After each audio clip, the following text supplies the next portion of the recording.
Morning. I'm not fully awake yet. I'm a bit bleh, but I've got to take my kid to school at some point. Lovely Tino. So I'm going to try and read out the divorce deposition to you. I just want to thank a few people. So obviously Nadia and Deborah and Sue Shannon and Stacey have all been great. Rose Finney has been sending me some stuff, which is great. Let's see if I can find. And now Rose Finney, I'm pretty sure. Yeah, Rose Finney sent me a great clip about Jimmy's World. You see that? And it's all to do with the fraud of the aeroplane. So I want to do a proper live stream on that. Let's see if anyone joins us. It's Louis in Southwest UK. I'm an avid Elvis fan. We have a lovely channel here called Defending Elvis Presley. Fans want the truth. This channel has evolved because we never used to be a Defending Elvis Presley channel. We would more just chatting about different topics. Hello. I want to go on your lap. Yes, fine. Come and sit down, but you do have to be quiet. No making noises. Tina's going to join us. If you want to be noisy, just sit with Mum. Right. Oh yes. Oh yeah. Okay. I've got my tea ready. Now this fat channel has evolved. We used to just play, we would do lots of small clips of Elvis's life and every different part of his life, whether it be the 50s or the 70s. We also used to discuss all his ex-girlfriends, the army years, the Vegas years, the comeback special. Anyone that had met Elvis. One of my favorite was Neil Diamond, and the way he talks about Elvis. We've done over 4,000 videos, just little clips talking about Elvis. It's so obvious that we, as a family on this channel, Defending Elvis Presley, admire Elvis so much and see the good in Elvis. Now, with the help of comments from subscribers and members, I have come to realize that there's a whole, how can I say it, a whole nother side to the story of Elvis Presley. And that is why we've come up with Defending Elvis Presley. Because Daddy, I'm going to make a banana. Yeah, but it doesn't work, does it? Okay. Is it working or not? Yeah. So what we've realised is, but we have to be quiet. We've realised that Elvis needs defending. Elvis needs defending. This is now initially what would happen is I would post things about Priscilla, nice things, like just showing them happy together, on like their wedding day or when the baby was born, Lisa Marie, out on holiday, out and about, driving the bus. Elvis will be driving the bus between the film sets. Elvis loved going on road trips. So, you've got the press there when they're all taking pictures of them when they've just been newly married. So I was definitely just doing some very cute videos, just showing how lovely and happy they look and how beautiful they look. I'll be honest with you, I didn't know that behind the scenes, behind the facade, watching them getting married, etc., having the baby, going on holidays, that there was a secret story, a hidden truth. And the hidden truth is very unfair to Elvis, in my mind. I think when we break down the marriage properly and learn all the facts of the marriage, Elvis was a real victim. I also think when you understand Elvis's true health, Elvis being called an outright drug addict is very unfair, because until you know all the facts about his health, you can't understand why Elvis was dependent on medication, and yes, probably addicted to them. So the headlines call him a drug addict. And even just silly things like that people talk about him as if he was binging on burgers, which is just ridiculous. Yeah. And that's what caused his death. That his death was caused by peanut butter and banana and jelly sandwiches. It's just laughable. Yeah. It's only when you understand the severity of his medical problems, how complex they were and how many there were, how chronic they were, you understand the man, the medication, the truth. And the marriage in the end was I call it a fake Elvis marriage, because, you know, we get fake Trump, you know, Trump says fake news, fake news. Well, I say fake Elvis news, because the world has been, in my opinion, brainwashed into believing all the negative stuff that is just completely unfair and, in my opinion, an outright lie, in my opinion. And there's no one defending Elvis except for the fans through the comments of the different channels. That as well is unfair. And we've had hundreds of books written. Who's defending Elvis? Except for the fans. Are the news companies defending him? No. Are there documentaries defending him? No. Are there biographies defending him? No. Are there movies defending him? No.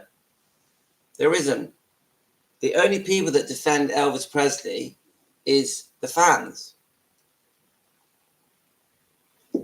Now, how are the fans going to be heard? How are the fans' opinions on that Elvis was a victim, Elvis has been unfairly portrayed, going to make a difference? And I can't answer that question. All I can say is this: if together with other Elvis channels, and great channels are like Rhonda's channel and Shauna's channel, because I do believe that the bigger channels should come together and help each other. I don't think we should stand alone as an individual channel. I think we should come together to spread the truth. And Shauna and Presley Mania and other channels like Elvis Rare Photos, is it Elvis the Man? There's quite a few. There's just so many good channels. Morning, Nadia. So what I'm trying to say is that we have to all come together with all our information that we've discovered, that we've researched. We've put hours and hours of time into digging out and expose this information so we can defend Elvis Presley.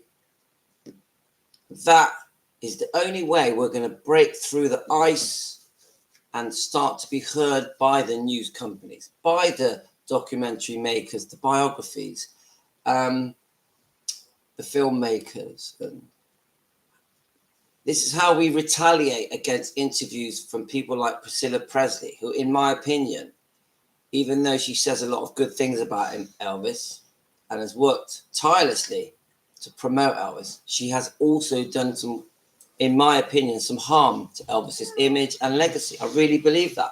I really... What's the matter? I charge my phone. No, here's the charger here. I need to charge my phone. Here we go. Actually, no, plug it in the one over there. This is not working. Not working. I'll plug it over there for you. You know how to do it? I'll do it for you. Sorry, guys, 1 second. So what I'm trying to say, guys, is sometimes when I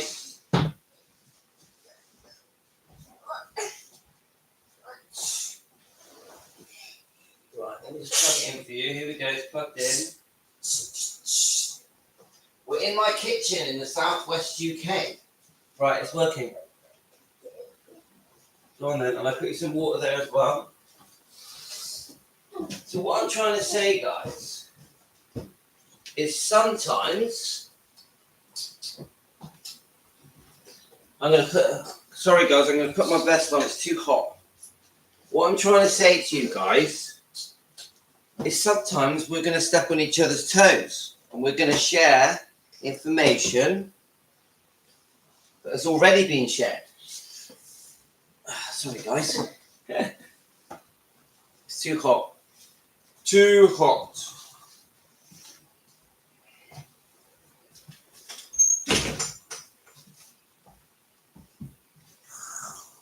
Right, I'm back. Hi Nadia. Yeah, Nadia, I got sent a brilliant clip by Rose Finney that talks about the jet being fake. I'll show you a quick picture of it, and then I'm going to get on with doing this divorce deposition. So that Jimmy's World, and it is titled YouTube channel Jimmy's World was duped into buying a red aeroplane sold by auction house Bridget Cruise sold by Priscilla and Elvis Jet. That's quite a serious story, that, because that is accusing Priscilla of fraud. So we're going to go through that, but not yet. Now, I want to get on with this. Now, it might have to be a part 1 and part 2. I'm going to do another part for this jet aeroplane. I've only just woke up. I'm not awake. I'm half asleep. Morning, Nadia.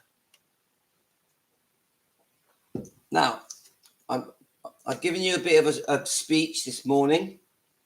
Now, the point of my speech is sometimes, let me let the adverts play. I think there's adverts at the moment. Now, sometimes some of the things that we share on here, other channels have already shared them. I just want to say that. I'm not trying to step on other channels' toes. I'm going to share information that I receive about Elvis and the way that we make a difference and break through the ice and get as much attention as possible and grow our channels is by sharing as much information as we can get, even if other people have already shared it. So I just want to make that clear, guys. I'm not trying to upset anyone. I'm just gonna share as much as we can. So Nadia, we'll save that for the next video, which I'm probably going to do this morning. So I'm going to do a few videos this morning, but I want to do this first. Now we're going to believe it or not, Nadia, I've actually did read this out. Nadia, I've read this out before. You haven't found the video. Right. This is called, as far as I know, it's called Elvis's Divorce Deposition. It was in 1973. It's headed here, the state of Tennessee. I, Elvis Aaron Presley, declare I am the petitioner in the above matter. This declaration is made in opposition to the motion of respondent here and after referred to as Mrs. Presley for an order vacating the default entered in these proceedings based upon the conclusion, reason among other, at all times since the filing of the petition for dissolution and the entity of default against Priscilla Ann Presley was fully aware of the proceedings for dissolution of the marriage at all times. She has urged and encouraged that the marriage dissolution proceedings proceed to a conclusion. I want to thank everyone on this channel that has helped me. Hi, Deborah.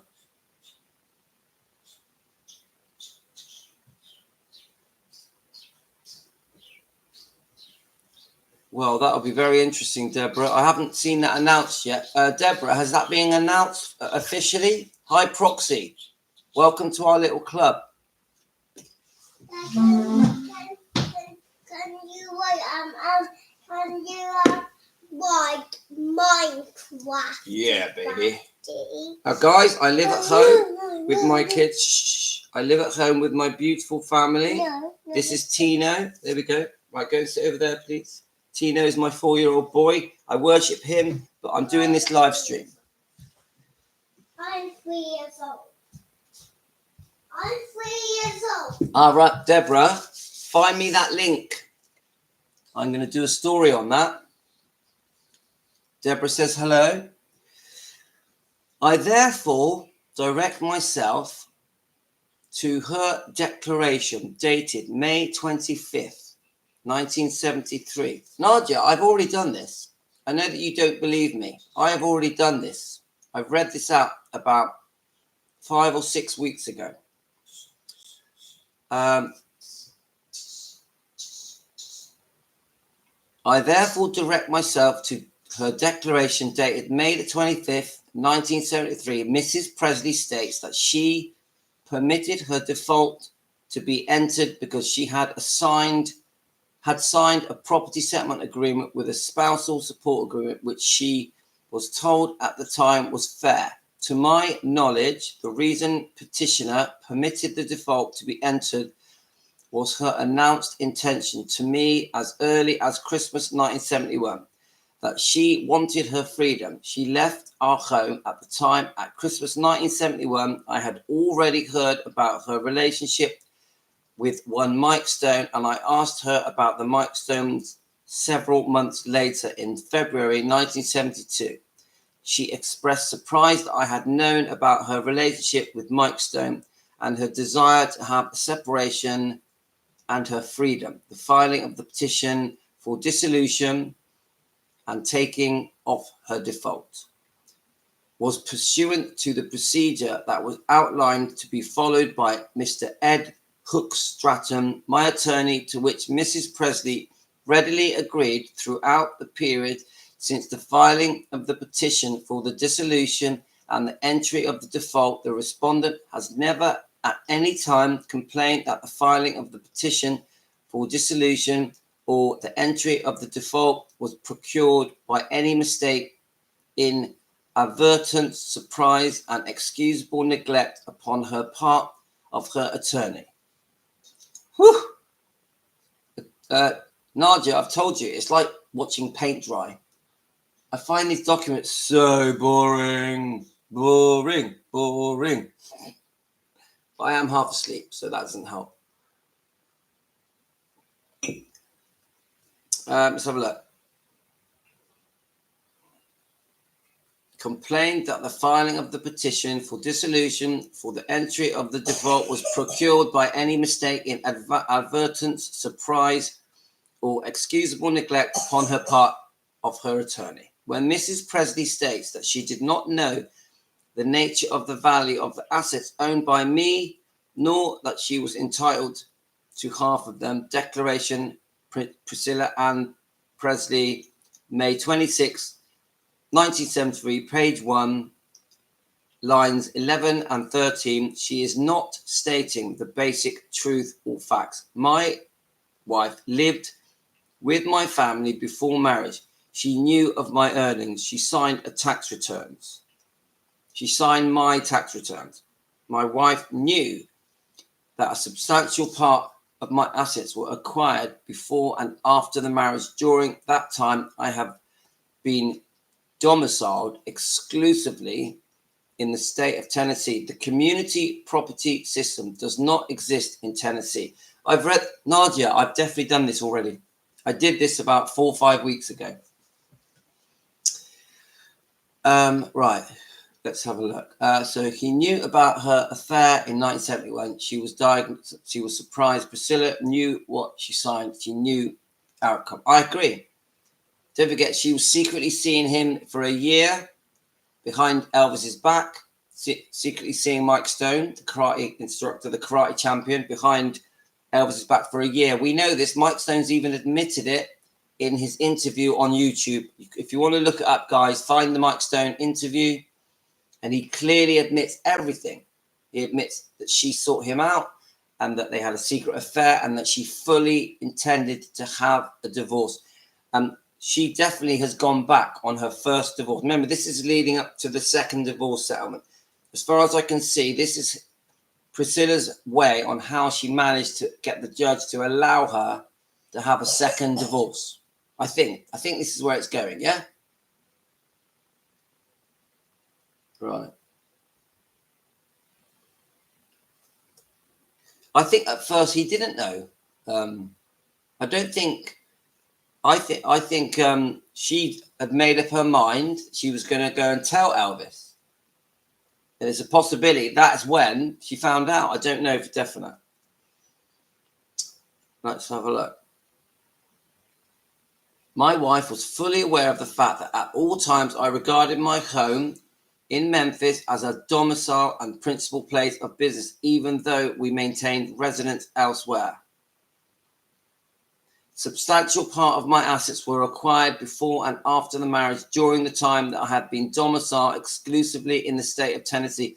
The community property does not exist in Tennessee. California, right, let's have a look.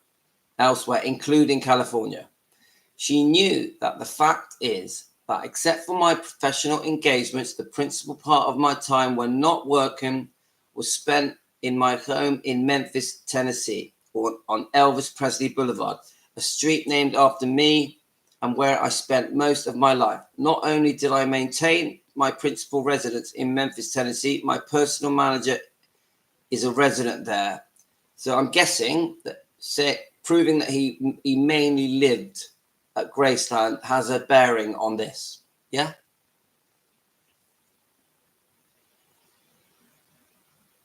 So I'm reviewing this, guys. I'm just going over it and reviewing it.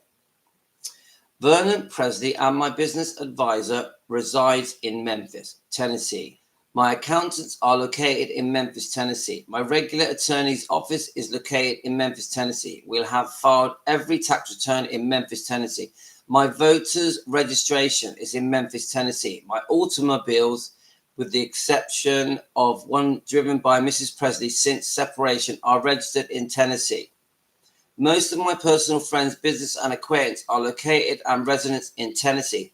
Notwithstanding the foregoing, when I came to California or near California, examples, Las Vegas, Tahoe, for professional reasons, examples, movies or personal appearances, my wife had requested that we have a home in California.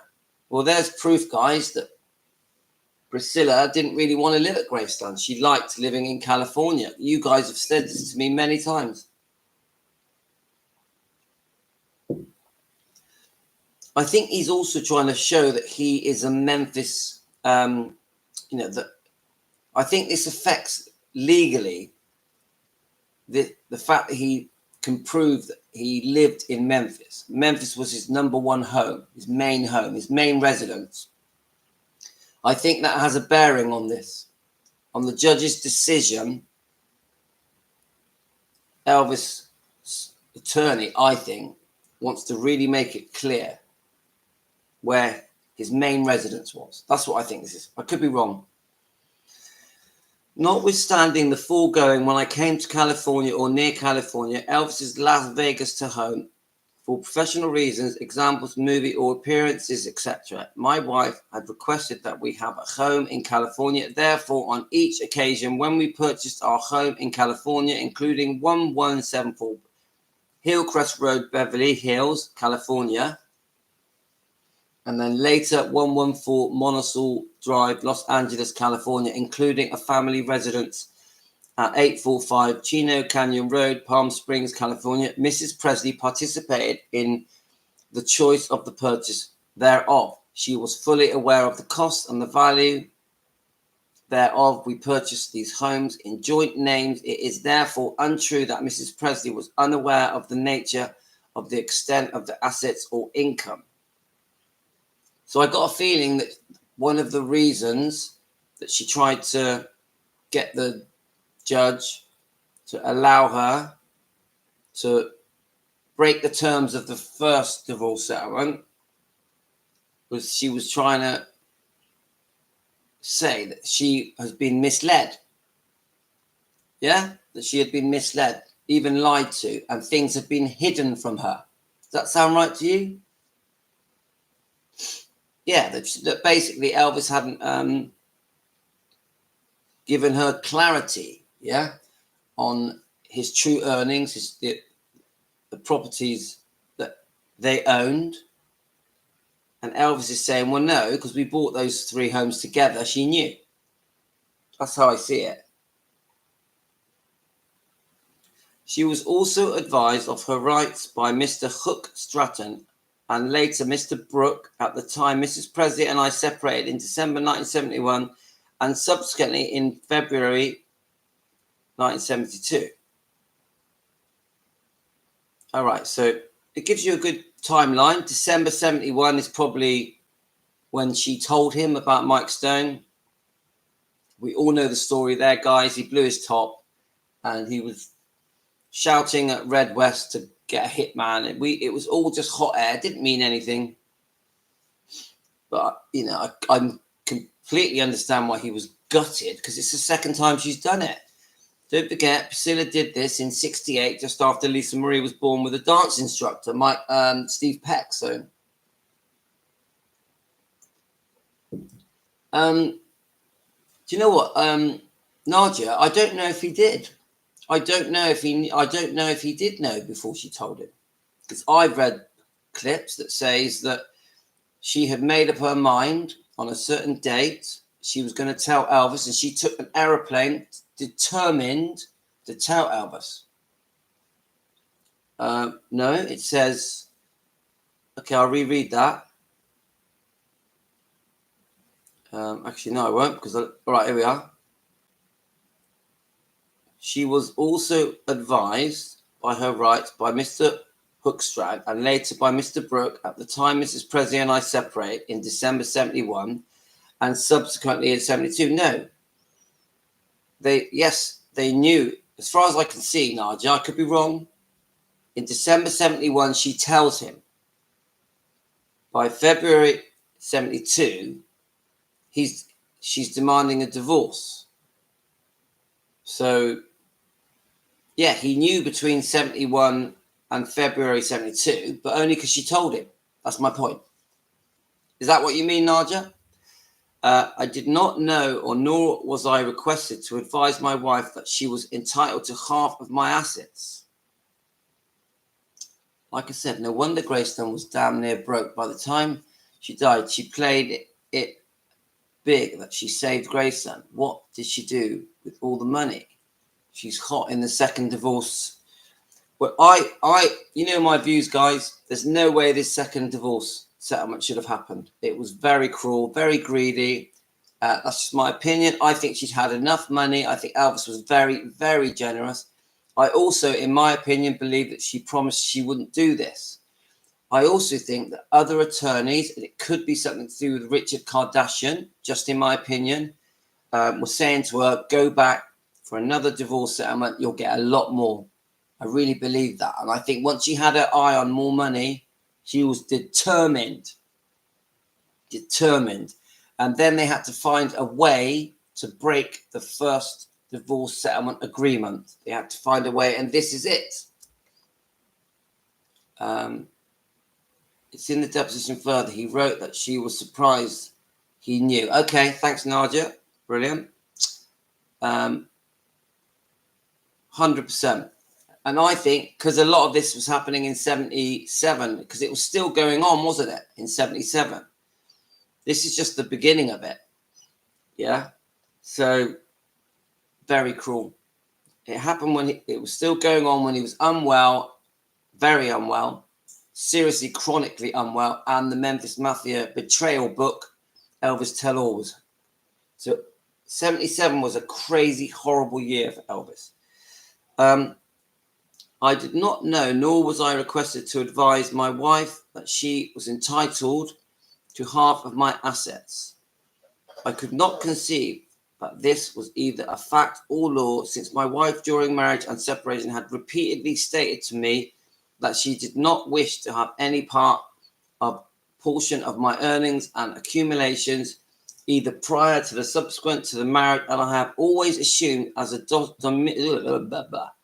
domiciliary of Tennessee that they were my separate property. Between February and July in 1972, I was hopeful that perhaps a reconciliation could be achieved as between Mrs. Presley and myself, when it appeared that my wife was determined to get an immediate divorce with her freedom. And this is acknowledged by Mike Stone in his interview. If you look at that interview, Priscilla was having a divorce. This even says that Elvis would have took her back. Am I right, guys? Is that what it says? On my own initiative, I discussed with her during a period in mid-1972 that the prospects of seeking a final settlement. I asked my wife what she wanted. She told me she wanted nothing, that she simply wanted her freedom, and that she knew the type of person I was and fully trusted me to provide her reasonable needs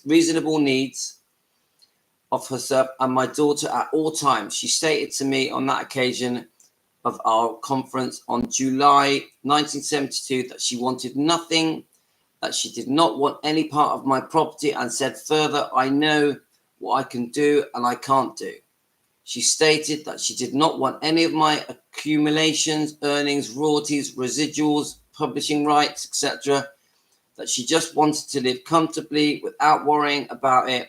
Notwithstanding my wife's position, I told her that I thought that she ought to be paid a cash settlement, and suggested, without consultation with anyone, including any attorney or any persons of cash, a sum of $100,000. She was very happy and satisfied.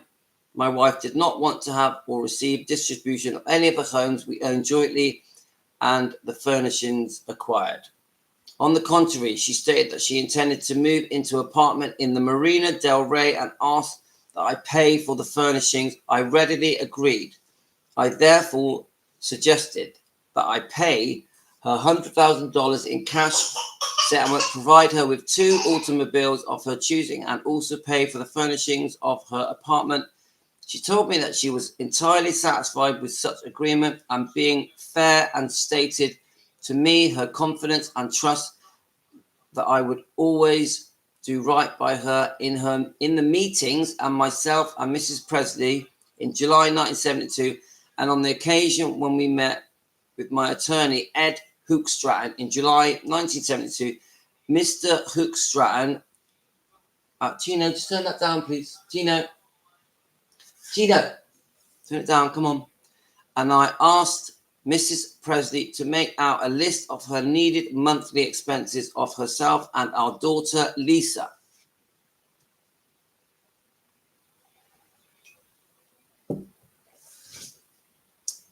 Yeah. And I keep saying this to you, Nadia. I have done this already. I've already done a live stream on this. Right, let's have a look. Let's keep going. Right. So Hookstratton and I asked Mrs. Presley to make out a list of her needed monthly expenses of herself and our daughter Lisa. The amount was discussed with Mr. Hookstratton, and I readily agreed her request for $1,000 a month for spousal support and $500 child support. At the same time, Mr. Hookstratton explained to both Mrs. Presley and myself the procedures regarding dissolution in California, including that we could obtain a quiet, no-fault divorce based in irreconcilable differences. She was advised that in order to ensure her privacy and safety of our daughter, and that she would assume the use of her maiden name, Bulow. Right, well, that's the first time we've seen that in writing, guys. Yeah, do we agree, Nadia? She was advised that in order to ensure her privacy and safety of our daughter, that she would assume the use of her maiden name, Bulow. That's quite key. That's quite key. She's basically saying for privacy and safety, that she's going to give up the name Bulow. So it was, if you go by this, it was Priscilla's idea to stop using the name Bulow. And that if I filed a dissolution of marriage, right, let's have a look.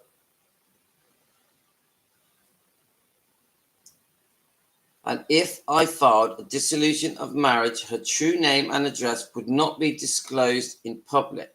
She agreed there to be understood that I would file and obtain the degree of dissolution of the marriage in reviewing the Californian procedures. Okay, well, how do I do that? 1, 2, 3, A. JJ and Mikey? Yeah. 1 second. JJ and Mikey. JJ and Mikey. Oh, here we go. Look at that. Whoa, baby. Good boy. See, this is what happens when you do live streams at home in your kitchen.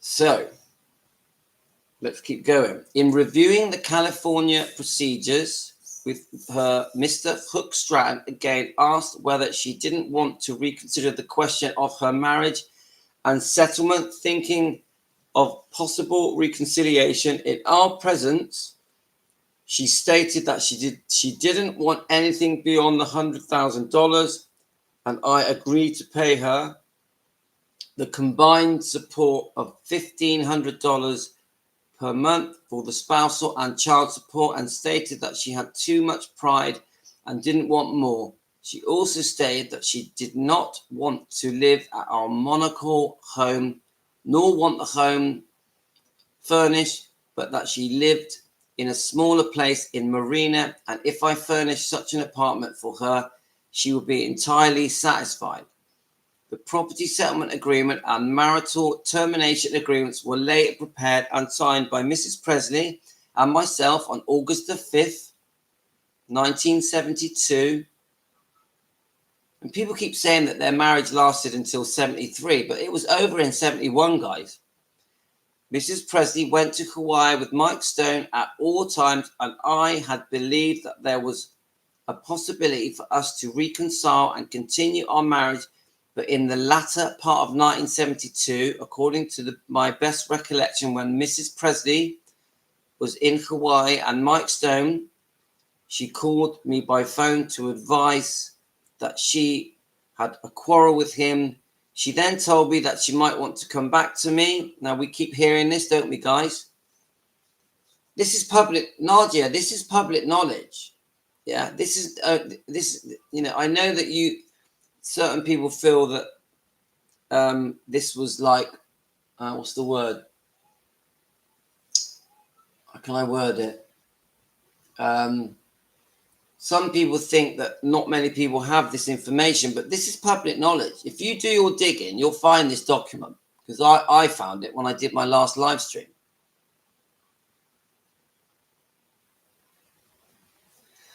Right, told her, and I cautioned her that she should not take for granted, since it is clear that neither Mrs. Presley nor I anticipate or desire a reconciliation. Both of us concede that irreconcilable differences have resulted in an irreconcilable breakdown in our marriage, recognizing that the marriage dissolution proceedings would go forward.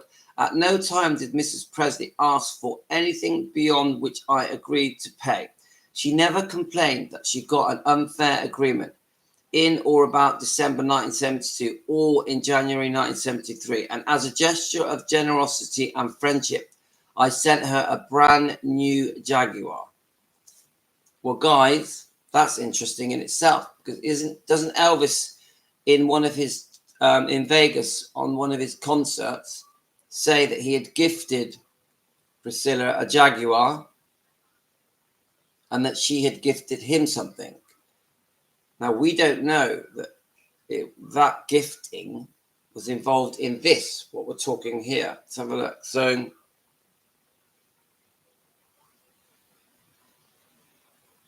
for which she thanked me late December 1972. On January 1973, she told me that she was going to have her younger sister live with her and that she was going to seek assistance from me to furnish a new apartment where she intended to move in addition to the $50,000 paid her on account on the property settlement, the XJ6 automobile given to her.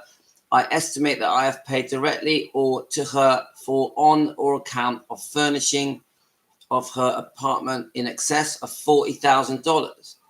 Even as late as several weeks ago, in May 1973, after Mrs. Presley had employed herself present counsel, she talked to me by telephone. At the time, I asked her what she wanted, and Mrs. Presley told me that she did not know. I asked her whether she had spent the $50,000 I had given her, and she did not give me a direct answer. I had asked her why she had hired an attorney at the time, and she said she needed more money. Again, she urged, I do not want to take your want only to know I can live comfortably. In none of these conversations did Mrs. Presley advise me that she was imposed upon, defrauded, dissatisfied, or that in any proceedings undertaken to seek a dissolution of marriage were procured by mistake, inadvertence, surprise, or excusable neglect, and my wife affirmed that a divorce should ensure. It is clear that the legitimate object of our marriage has ceased to exist. Mrs. Presley has not disagreed with the contention and confirms that she wishes a divorce. I am ready and willing to fulfill each and all of the executory terms of the agreement, both with respect to property settlement and termination agreement and otherwise to do equity. Mrs. Presley seeks more money, and in trying to achieve this result, she seeks to vacate or set aside our agreements and legal proceedings. I am unable to present my opinion in respect to the merit of my wife's legal position. I must rely upon my attorney to argue our factual position and the legal consequence thereof. That's it, guys. Pretty good for me. So, what do you take from that, guys? What do you take from it? I just see that Priscilla, at some point has decided she wants to go back and get more money. That's what I see. She realizes that in the first divorce settlement that she had signed something that basically says she could not go back for a second divorce settlement. And I just see that she's now trying to find a way to go back to the courts, to the judge, and give her reasons why she wants a second divorce settlement. And this is her case. So Elvis is trying to, using his attorney, he's saying to her, no, you agree to all these things. He's breaking it all down. But at the end of the day, I'm guessing she wins. She wins because she did have a divorce settlement. Now, I don't know all the details. Was it a verbally agreed thing where in the end, instead of fighting it, did Elvis just agree to all her terms? We've heard it was $750,000 and other things. We know about the deed of trust that was placed on Graceland because Elvis could not afford the second divorce settlement. So a lien was placed on Graceland, and this would guarantee that she got her money in installments. We also know that she wanted 5% of his recording rights. So a very ugly, greedy second divorce settlement that, as far as I know, was still happening the year he died. So in my opinion, when Priscilla says, oh, we were still good friends, we were still in touch, I don't believe it, in my opinion. I don't think they were friends. I think just before Elvis died, they were arguing like cat and dog because she was demanding more money. I don't think it was a nice, sweet, friendly conversation that was happening just before he died. And she spoke to him 2 days before he died. And she now, if you see her in interviews now, she says they were getting on well and just chatting about Lisa Marie. Now, I don't believe it. In my opinion, I think they were arguing about money. And this shows it. This shows it. It was all about money. Money, money, money. That, and probably Lisa Marie as well. I agree with that because I think, in my opinion, I think Elvis was demanding to see Lisa more. I think he really wanted to see her more, and they would argue over it. I don't think they had this lovely, beautiful, special friendship in 1977. I don't. You know, I know we've seen the pictures of them leaving the courtroom, holding hands, and I know that Elvis wanted to put out a good image for him and his ex-wife and Lisa Marie. But I think behind the scenes, they were all going crazy. And I think Vernon was going mad. I think Vernon was pulling his hair out. Yeah. I think that second divorce settlement was very cruel. Very cruel. And I think it really caused him a lot of upset. So many bad things happened in 97. No wonder he died. I really believe that. The stress he was under, and he was also seriously unwell. Very heavily medicated because of so many chronic medical conditions. And he had the extreme, horrible book that was released by the Memphis Mafia at the same time that the three guys, Red West, Sonny West, and Mark Hebler, betrayed him to the max. And this is what Elvis was dealing with. So, not good, guys.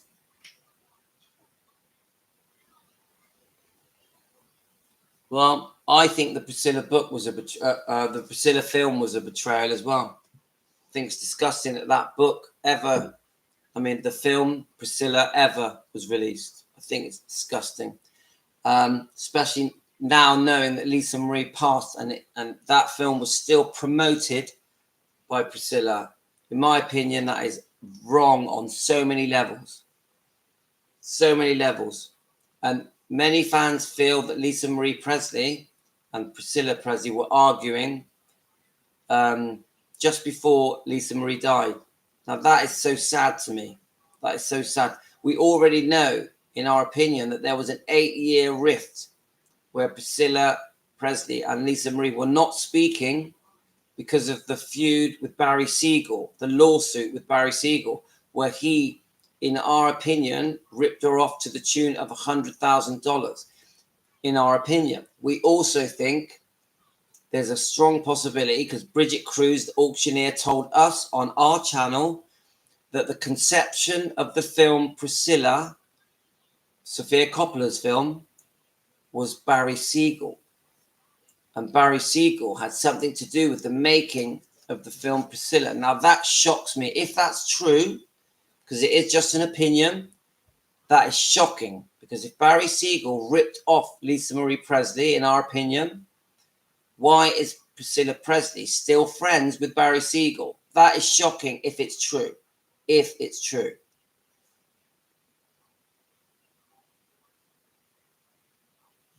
Now, I just want to thank anyone that helped with me reading out that divorce deposition. Anyone that helped with that, thank you so much. But I will just say this. I have already read that divorce deposition out about a month ago.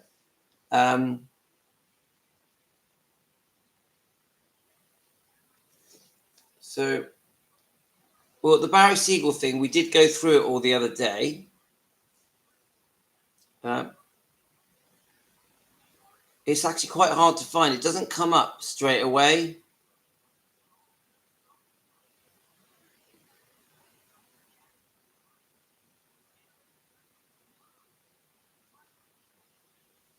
Just typing it in, see it. So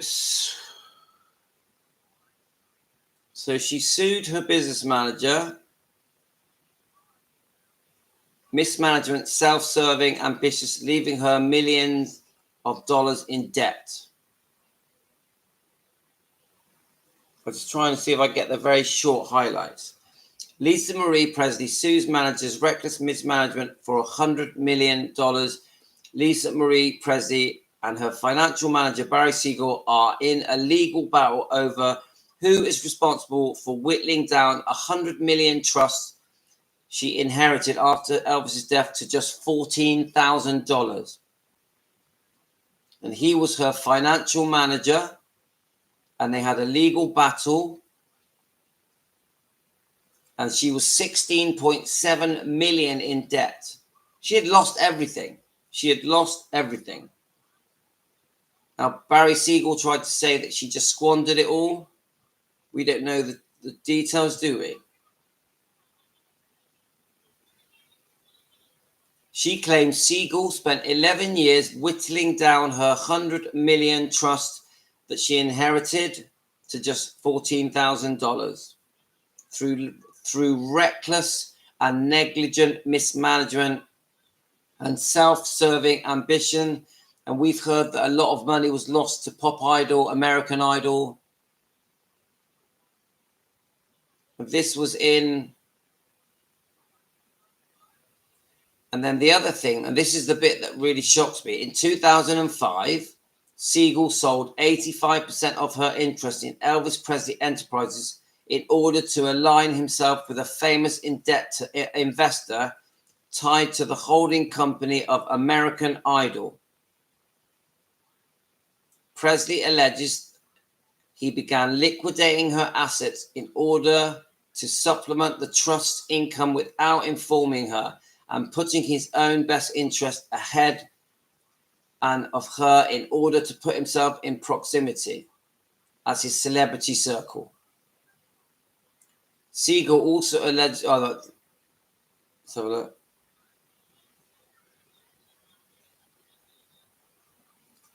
I think that says it all. He completely ripped her off. He was trying to play Monopoly with her money. That's how I see it. He was trying to play Monopoly with her money, and it all went wrong. Now, what a shame, guys. What a shame that all that work that Elvis did through all those decades, and the money got wasted like it was a chocolate bar. Right, let's just quickly see if we can see the figures for the divorce settlement.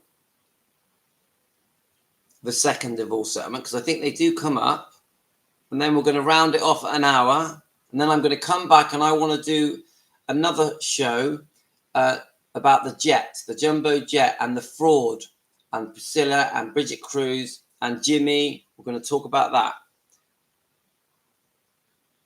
Right, I wonder if it's going to let me have the details of the second divorce settlement. Right, here we go. According to Celebrity Net Worth, the Priscilla and Elvis split in 1973. She got a one-time payment of $725,000 and was granted spousal support, child support, and 5% of Elvis's royalties and half the money from the sale of their house. That's it, guys. So the second divorce settlement, bearing in mind she's already had a first divorce settlement, the second divorce settlement, Elvis could not pay. Elvis did not have the money to pay it, which is why, in our opinion, he sold his recording rights to RCA. Right, I finished now. And this is why,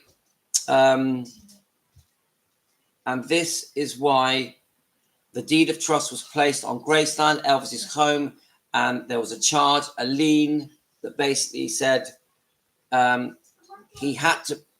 The charge was placed to guarantee that Priscilla gets her money. And that is cruel. a charge, a lien, a deed of trust placed on Graceland, Elvis's home, to guarantee Priscilla gets some money because Elvis could not pay. Elvis could not afford to pay Priscilla. That's the truth of it. But she still kept going for him and going for him, even though it was 1977. This was still going on the year he died. Right, I'm going to have to go, guys. We're going to come back and do the jumbo jet. I hope you found this interesting. And thank you for letting me share this information. Thank you for everyone that helped me. Thanks to Team Elvis. Please subscribe if you're watching. If you want to be a manager, please join. Thank you so much, guys. You take care, guys.